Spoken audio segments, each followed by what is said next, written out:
pass is like shy, timid doggy, right? Had every, like, I'm going to tell you about animal body language right now because it's the same as human body language. So this doggy walked up to me, curious, head up, looking, attentive. But when I asked to pet or approach, the dog got a little scared, right? And what I mean scared is if you approach an animal, especially a dog, I didn't know anything about this dog prior to walking up to it. If you approach an animal that has possibly been abused with like direct energy, they're gonna shy away. They don't want to get next to you because that's how their abuser used to walk up to them, like confident. If you turn your back, change the way your feet are pointing, and allow the animal to approach you, that's when they get to make the decision on if they get to see you and pet by you or whatever, and that's when they get to know you. So just now, the first time I passed Charlie girl, hello booby. Hey.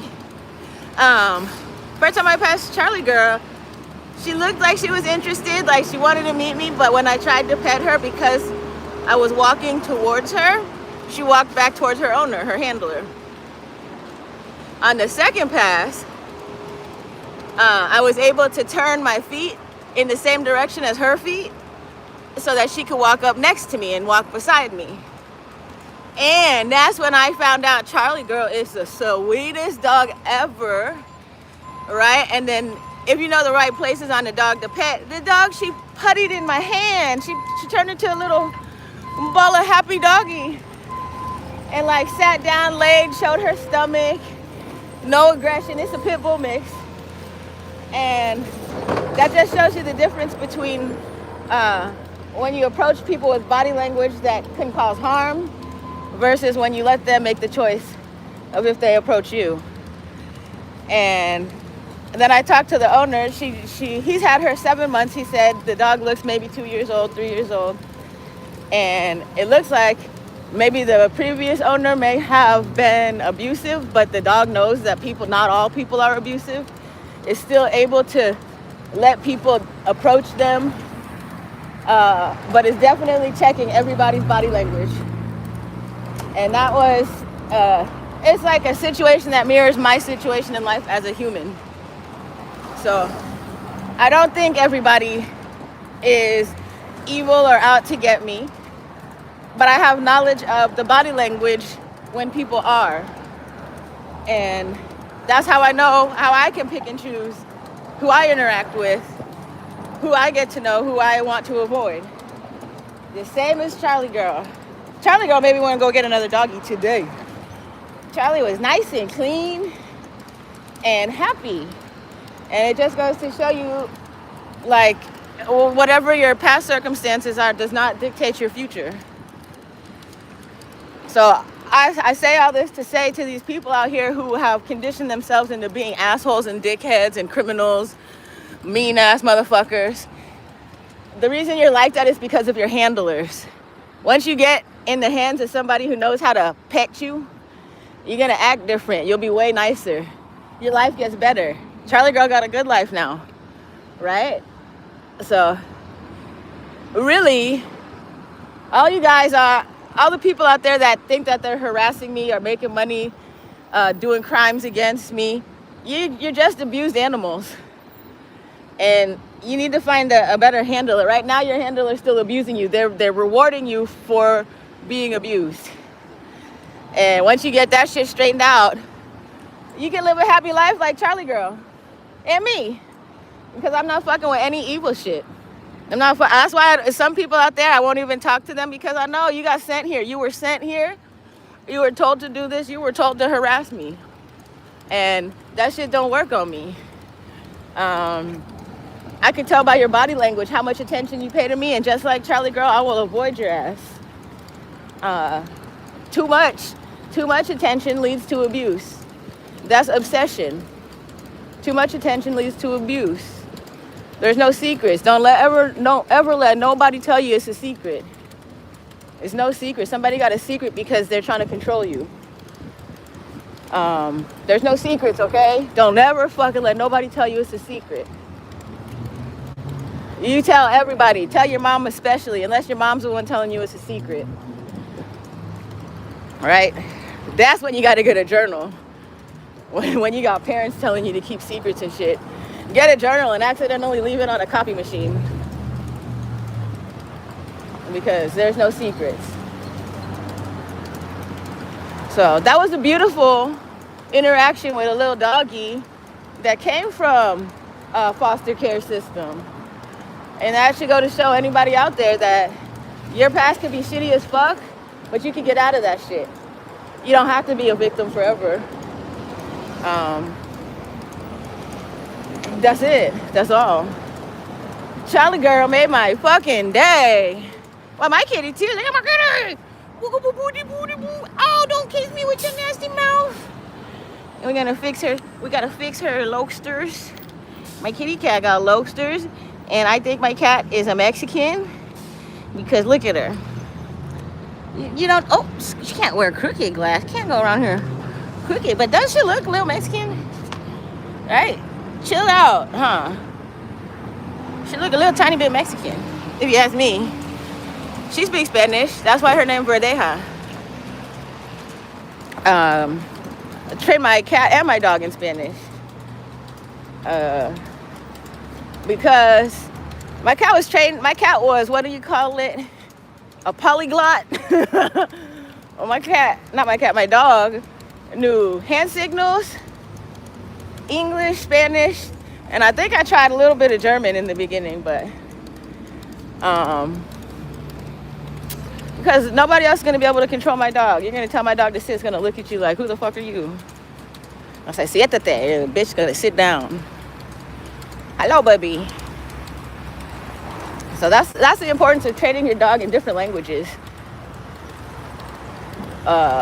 Because when other people get around your dog and think they're going to control it, make sure that shit's out of fucking control. No, you cannot control my dog. You cannot control me. So yeah, Charlie girl made me want to go get another doggy.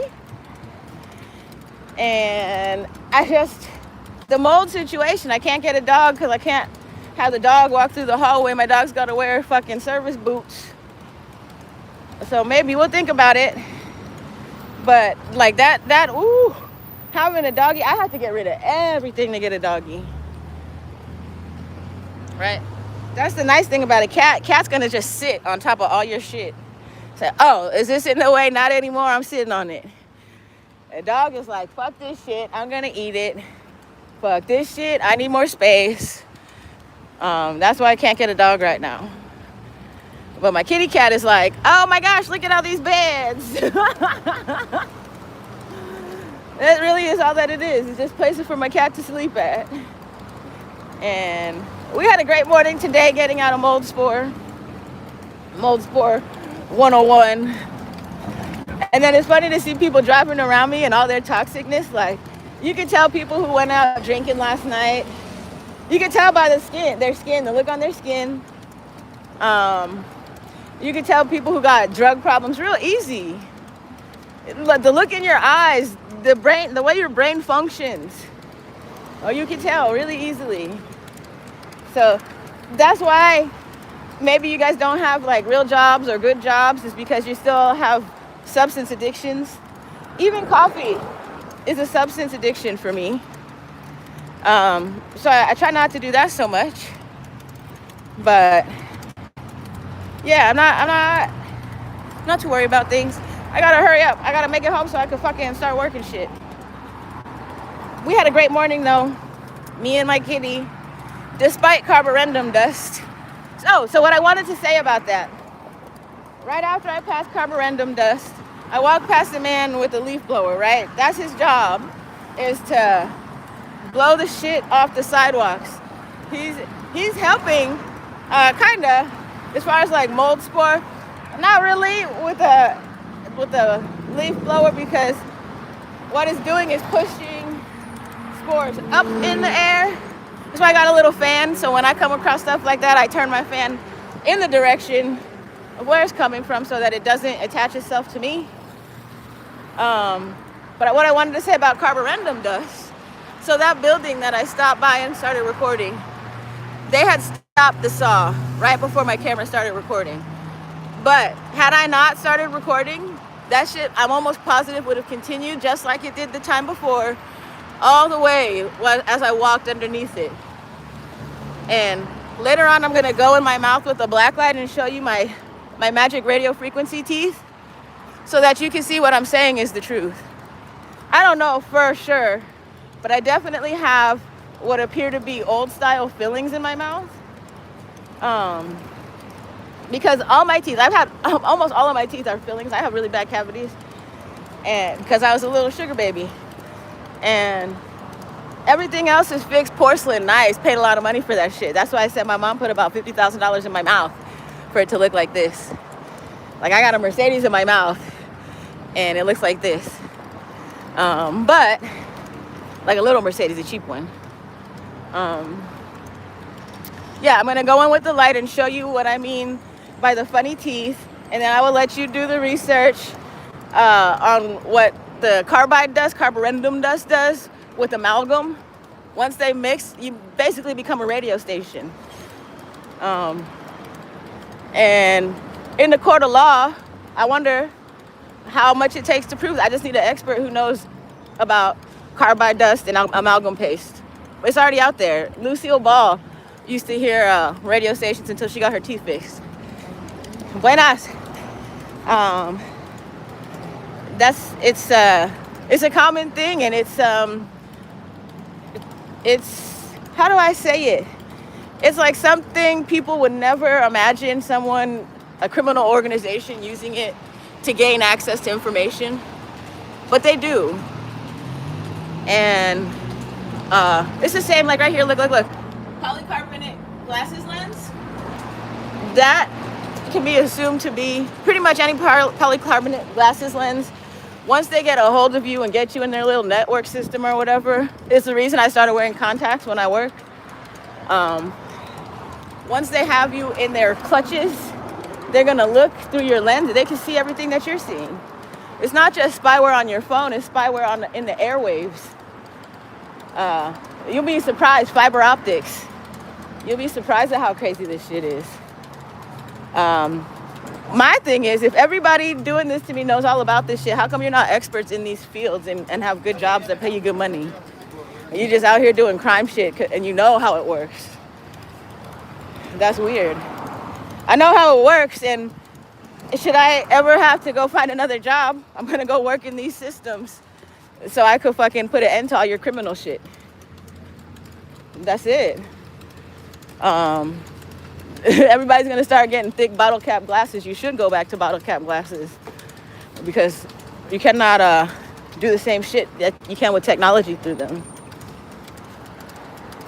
Right? Imagine that. What is fiber optics? That shit, you know when you get into a Bentley and you see the stars, starlit sky or whatever? Some of you guys have never been in one. I don't know if I've even been in one. I probably maybe. No, I don't know if I've seen one though. Car show. I don't know how many of you guys remember like going to Disneyland. Some of you guys are not even fortunate enough to have traveled to Disneyland. I've been to both Disneyland and Disney World. And there's nothing. Don't be sad if you haven't gone. All it is people with fucking laser lights and shit and motherfucking, like, entertainment is weird as fuck. You can entertain yourself with a ball and a stick.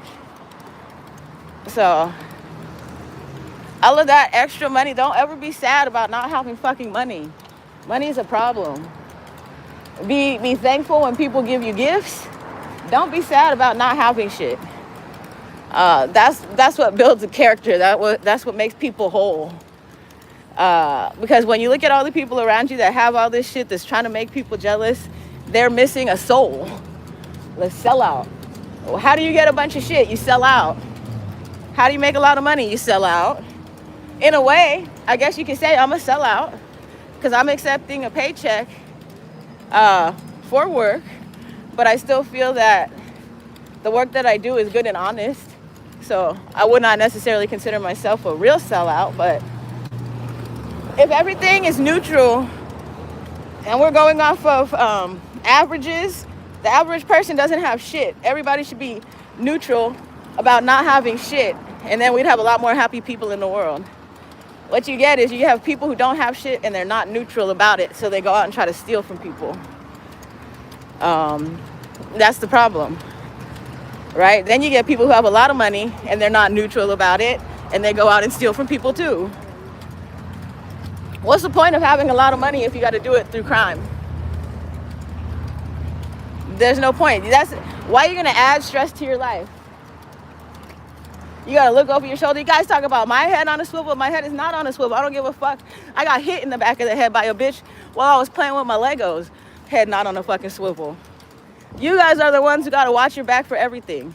The reason I didn't have to I stood up and the bitch ran away and tried to spray me with bear spray or whatever. And the reason she gotta do that is because of the life she lives. I don't have to walk around with none of that shit. I don't have to be afraid of shit. If that's what you want to do, that's what you want to do. All I have to know is I have the ability to match whatever fucking energy comes at me. And I have to have the knowledge not to at times. But yeah, we're good on that. We don't match broke shit. We don't match broke energy. It's a lot of broke people out there that got way better energy than rich people. And I cannot say that enough. You are more humble and more whole on the street than you will be in the house, because people in houses is dickheads, asshole. You hungry? You want something? I got tangerines. I got seaweed. You good? Have a good day. Just try to make sure everybody's taken care of. If you look like you need something, you know, that's the first thing you do. You speak up. That's how you get fed. Closed mouths don't get fed. So that's why my mouth stayed open. I'm not hungry. My mouth's open. Right? Speak up about that shit. Somebody out there is going to appreciate it. Someone out there will appreciate it. So, right? It's just like I used to go through, and anytime I saw anybody with an open backpack, right? Like, your zipper, I know your zipper works. Why is your backpack open? That's dangerous. You're in Hollywood. I tell them your shit's open. A lot of people don't do that. A lot of people would rather see somebody lose some shit. Why? Why not help people save their shit? Why would you not speak up? You have a voice. So, like, pleasantries, like, for example, this morning when the man came up and tried to stop and talk to me, this morning and saw I was busy, yet stood there still trying to force contact, I know that's predator behavior. That is a stalker. There's 10 other people out here on the street. I know you know where the fuck McDonald's is. To think that I'm not compartmentalizing, I'm ignoring your dumb ass. I'm ignoring your dumb ass because I know somebody paid you to come here and harass me. You want to get a voice file. You want to play with my mental. I pay attention to what it is that I want to pay attention to. And I don't want to pay attention to people who are paid to fuck with me. So, that's it. That's all. Oh, we got the Circle team. That's the actor team. And it's funny, their truck number is 53 instead of 52. So we got 52 and 53. Those are actors. That's a team of actors. Circle team's going to go out by your car, pretend like they're cleaning trash up, and that's the ones that's fucking with your shit. I don't know. I got to do more research into who it is that's running it. But I only ever see the Circle team doing weirdo shit. So, Circle team may know the installation team, like the ones that came to do the hot water heater at my house. We got all these teams like Microsoft Teams. You'd be surprised at how much of this stuff really is related. It's keyword is MK Ultra, baby. MK Ultra, baby. Why this address? This is gonna sound paranoid, but why this address got my birthday in it? You must want me to move here or something. And you got a little doggy paw and a handicap and an equal housing. Yeah, you guys must want me to move there or some shit. It's too expensive for me for now. I shouldn't say that. I'll make more money one day. But also it would be sad. It'd be sad to see the difference in I like where I live because I'm not too far away from the street. If I move anywhere nicer, it becomes heartbreaking to see people on the street knowing I live in a nice apartment. So I'm okay with my little mold spore because it makes me feel more like the rest of my community. I know other people out there are going through the same shit. So I hope that anybody watching this who's going through the same shit as me gets to take away some of what my experience is. Right now, that's chicken. Oh, let me show you really quick. This is how sick Hollywood is. That's chicken. You're gonna get E. coli. You put your foot on that, you walk in the kitchen with those, you spread an E. coli. That guy's a chef. He just put his foot in some raw ass chicken. He's gonna go walk into a kitchen, and wherever he works, somebody's gonna get sick today. And that's LA for you. Everybody who's gotta walk through that shit. So really be careful when you go to these restaurants and eat. Be really careful. You really don't know what people are doing or going through. That is MK Ultra shit. That will destroy a community. So they stopped the individual testing and they started doing massive testing. They're testing communities. That's biological warfare right there. How many people in Hollywood are gonna catch E. coli from that fucking spilled chicken? There's another spot up here that's got spilled chicken too. I seen it. That's the shit. I just rolled my cart through all that fucking E. coli chicken. So I'm gonna hit it up with some of this vinegar. Hope that, oh, there's eggs, more shit, more random shit. They're trying to salmonella, E. coli. There's eggs, uncooked eggs on the ground. So now you're walking through all kinds of germs. Thankfully, it's in the sun, so the sun's gonna take care of half of that. But for anybody who got it when it was moist, your shit's fucked. You go home, you take your shoe off. In the process of taking your shoe off, you touch the bottom of it.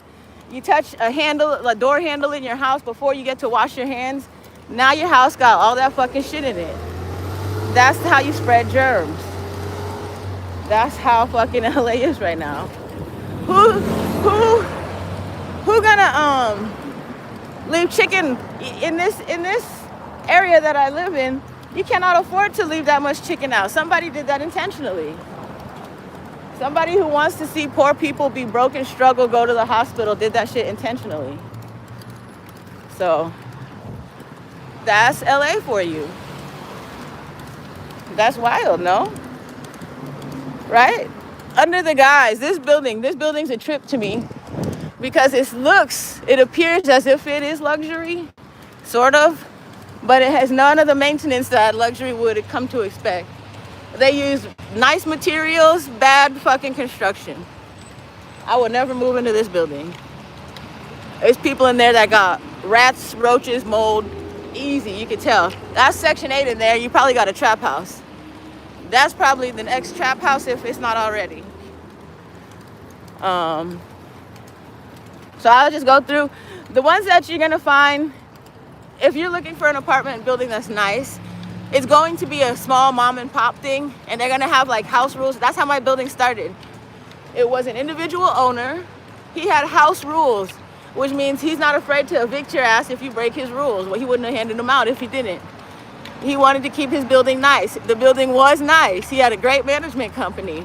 They didn't never need to call any fucking real plumbers or shit because they handled that shit correctly.